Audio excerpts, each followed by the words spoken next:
dengan beberapa pihak nih Gus, kalau PIK 2 ini diperuntukkan etnis tertentu Gus. Itu gimana bantahan dari seorang Gus Rofi ini? Nah jadi begini, jenengan harus keliling dulu bahwa di sana datang ke kantornya, Pak, saya orang Arab nih misalnya, Pak, saya orang Medan, Pak, saya orang Jawa, Pak, saya mau beli tanah misalnya, atau saya beli bangunan, ruko.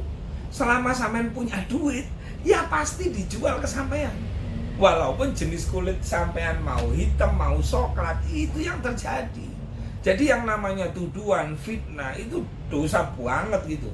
Makanya coba nih jenengan, yang katanya pantai dikuasai oleh PIK, sungai juga dikuasai oleh PIK. Lah dikuasai itu gimana sungai dikuasai? Apakah sertifikatnya sungai itu balik nama atas nama PIK? Ya kan enggak. Tapi sungai memang dilebarkan. Yang asalnya hanya 15 meter sekarang menjadi 50, dan itu menjadi pusat wisata, tempat edukasi, semua boleh. Mau berenang di sana boleh, kan begitu. Nah, jadi seperti isu negara dalam negara, terus termasuk yang kata jenengan etnis tertentu. Nah, ini kan berita-berita yang apa ya? Sehingga ketika kita tidak bisa karena kita benci, akhirnya kita tidak bisa berlaku adil. Harusnya jujur aja ya, sebagai seorang muslim, kita harus mencontoh, meniru apa yang dilakukan oleh Pak Aguan harusnya. Kenapa? Pak Aguan itu tidak hanya murni bisnis to bisnis, tapi daripada hasil daripada bisnis tadi ketika ada keuntungan, Pak Aguan membangun di sana yang namanya Kampung Tunggal Ika. Nah, di situ dibangun tempat ibadah, tempat peribadatan, ada 5 hektar. Nah, di situ ada gereja, ada kuil, ada ini. Nah, karena mayoritas Indonesia ini muslim, akhirnya yang muslim ini dibangunkan masjid khusus di lahan 4,2 hektar gitu loh. Nah, coba kalau 4,2 hektar masih dibangunkan masjid. Kalau Pak Aguan atau PIK ini orientasinya untung, orientasinya keuangan, ngapain dibuat masjid? Dibuat aja klaster, dibuat aja bangunan rumah. Kan seperti itu, Mas. Belum nanti yang 5 hektar dibangun tempat peribadatan seperti itu.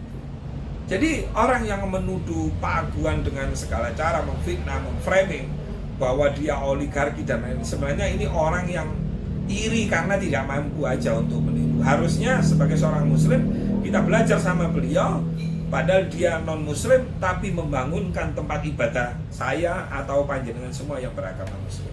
Nah, itu patut ditiru. Terus kemudian fasumnya ada monumen Soekarno, Bung Hatta, ada monumen Jenderal Sudirman. Nah, ini kan menjadi tempat wisata, tempat edukasi, termasuk tempat untuk istirahat yang nyaman. Ya, yang seperti itu. Nah, terakhir ini, gimana sih proses pembelian tanah proyek PIK?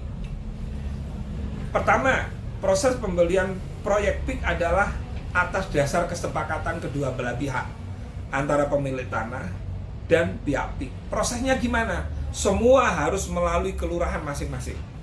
Misalnya yang di Kronjo ya melalui kelurahan Kronjo, yang di Kohot, yang di Teluk Naga.